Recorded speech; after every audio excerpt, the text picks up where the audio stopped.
गरीबों का ससुराल। पुष्पा पिछले 20 सालों से एक ही घर में रह रही थी। पुष्पा ने अपने उसी घर में अपने बच्चों को बड़ा किया और उनकी शादी कर दी, पर कभी भी अपने घर की मरम्मत नहीं की। ऐसे ही एक दिन पुष्पा अपनी बहू काव्या और तानिया के साथ शॉपिंग करने जाती है। यहाँ चूड़ियाँ कितनी अच्छी बिक रही है। भाई साहब, 1 दर्जन चूड़ी तो दे दो। क्या माँ जी, आपके पास इतनी सारी चूड़ियाँ रखी हैं, पर फिर भी आप चूड़ियाँ खरीदती रहती हैं। देखिए कितनी अच्छी साड़ियाँ बिक रही है उस दुकान पर। ये नहीं कि एक साड़ी ले लूँ। हाँ तो क्या हुआ, पैसे रखे हैं अभी मेरे पास, और वैसे भी मैंने अपनी शॉपिंग के लिए तुम दोनों से पैसे नहीं लिए। अब मैंने इस रंग की चूड़ी खरीदी है तो साड़ी भी इसी रंग की खरीदूंगी। इतना बोलकर पुष्पा चूड़ियाँ ले लेती है और अपनी दोनों बहुओं के साथ साड़ी की दुकान पर जाती है। इस तरह से तीनों सास बहू अच्छे से शॉपिंग करके घर आते हैं और हॉल में बैठकर सामान देखने लगते हैं। दीदी, मुझे तो वो 4000 वाली साड़ी बहुत अच्छी लग रही थी। अगर मेरे पास पैसे कम ना पड़ते ना तो मैं अपने लिए वही साड़ी खरीदती। तुझे उस साड़ी की पड़ी है, तूने तो सारी चीज़ें खरीद ली, पर मैंने तो सैंडल ही नहीं खरीदी। कल को अगर मुझे कहीं जाना पड़ गया तो मैं क्या पहन कर जाऊँगी? मेरे पास एक ढंग के सैंडल नहीं है। तीनों सास बहू आपस में बात कर रही होती है कि तभी मोहल्ले की एक औरत उनके घर आती है। उन तीनों को देखकर कहती है, अरे आ गई पुष्पा शॉपिंग करके। तेरा सही है, हर महीने अपनी बहू के साथ शॉपिंग करने के लिए निकल जाती है। अरे इंसान तो पैसे बचाने की सोचता है, पर तुम तीनों सास बहू तो एक जैसी हो।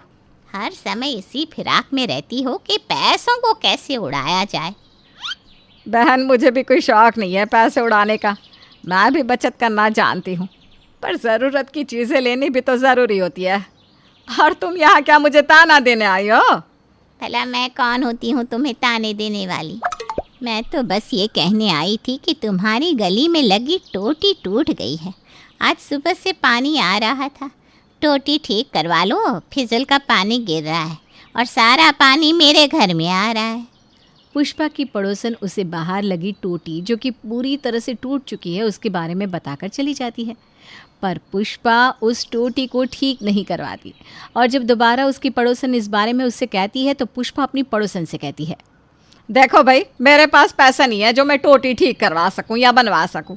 अगर तुम्हें इतनी ही दिक्कत है तो तुम ठीक करा दो। वैसे भी पानी तुम्हारे घर में भर रहा है, मेरे घर में थोड़ी ना। वाह, क्या बात होती है।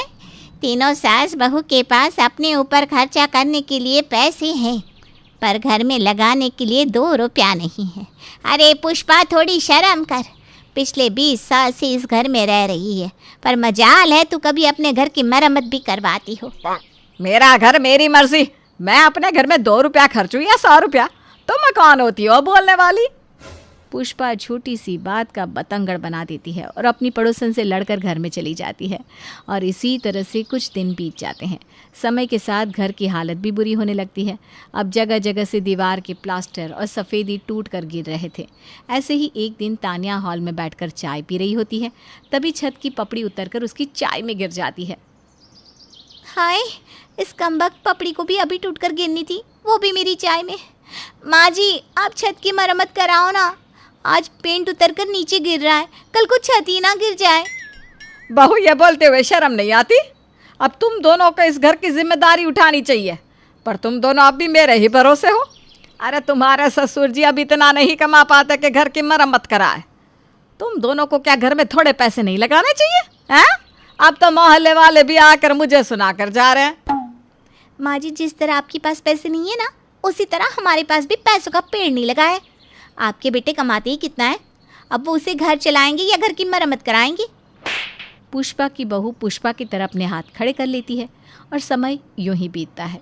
धीरे धीरे घर की हालत काफ़ी बिगड़ चुकी थी, पर तीनों सास बहू अब भी अपने घर पर कोई खर्चा नहीं करती, और जब अपनी बात आती तो खर्चा करने से पीछे नहीं हटती। ऐसे ही एक दिन काव्या की दोस्त आंचल उससे मिलने उसके ससुराल आती है और उसके घर की ऐसी हालत देखकर कहती है, काव्या, ये तेरा ससुराल है या फिर चिड़ियाघर?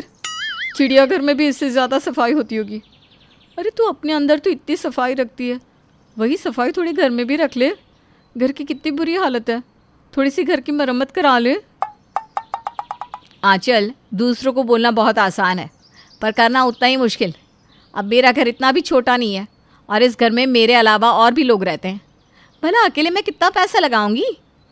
मेरा हस्बैंड भी इतना नहीं कमाता और इस घर में और भी तो लोग हैं, वो तो 1 रुपया नहीं लगा रहे, तो फिर मैं क्यों पैसे खर्च करूं? जॉइंट फैमिली की यही प्रॉब्लम होती है, एक पैसा निकालने को तैयार होता है तो दूसरा पीछे हट जाता है। खुद के ऊपर पैसा खर्च करने के लिए पैसा होता है, पर मजाल है कि घर की थोड़ी मरम्मत करा ले। खुद तो अकेली अपने पति के साथ रहती है, इसीलिए आकर मुझे ताने दे रही है। बेकार ही इसे मैंने अपने घर बुलाया, मुझे ही इसके घर जाना चाहिए था। वही तो यार, अब क्या कर सकते हैं। मैं तो हमेशा कहती हूँ घर की मरम्मत करा लेते हैं। घर में मेहमान आते हैं तो वो भी इसी तरह बातें बोलकर चले जाते हैं। अच्छा नहीं लगता ना आप घर में किसी को बुलाना, पर इस घर के लोग मेरी सुने तब ना। काव्या और आंचल आपस में बात कर रहे होते हैं कि तभी वहाँ काव्या के ससुर सुरेश आ जाते हैं और वो आंचल की बातें सुनकर खुद को शर्मिंदा महसूस करते हैं, क्योंकि उसके घर की औरतें ही इतनी खर्चीली थी जिसकी वजह से आज उनके घर की हालत ऐसी थी। अब सुरेश अपनी पत्नी पुष्पा के पास जाता है और पुष्पा से कहता है, शाम को जब तुम्हारे दोनों नालायक बेटे घर आए तो उनसे कहना मुझसे बात करें। इस महीने इस घर की औरतों को 1 रुपया नहीं मिलेगा अपने ऊपर खर्चा करने के लिए। अरे पर हम अपने ऊपर खर्चा नहीं करते, घर में ही खर्चा होता है सारा पैसा, और आज आप इस तरह से क्यों कह रहे हैं? पुष्पा के इतना बोलते ही सुरेश उसे अपने साथ बाहर हॉल में ले जाता है, जहां आंचल काव्या को सुनाकर चली जाती है। अब जो कोई भी आता वो पुष्पा के घर की ऐसी हालत देखकर उन्हें घर की मरम्मत करवाने की सलाह देता, जिसके बाद सुरेश अपने बेटों से घर की मरम्मत के लिए बात करता है। पिताजी, मैं इतना अमीर नहीं हूँ कि घर के खर्चे भी उठाऊं और घर की मरम्मत के लिए भी पैसे दूं। और अगर हमारे पास इतने पैसे होते तो मैं इस गुफा में रहता ही क्यों? मैं भी किसी अच्छे घर में नहीं चला जाता। सही बोलते हैं बाहर के लोग, इस घर के सभी लोगों के पास खुद पर खर्चा करने के लिए पैसा है, पर जब बात घर की आती है तो सब गरीब हो जाते हैं। घर की मरम्मत को लेकर घर में काफ़ी कलेश होता है और आखिरकार पुष्पा का पति अपना फैसला सुनाता है। अब मुझे भी लगता है कि इस घर में रहना मुश्किल हो रहा है, थोड़ी सी घर की मरम्मत करवा लेते हैं। इसलिए घर में जो भी पैसा लगेगा वो सब देंगे, मैं भी और हमारे दोनों बेटे भी।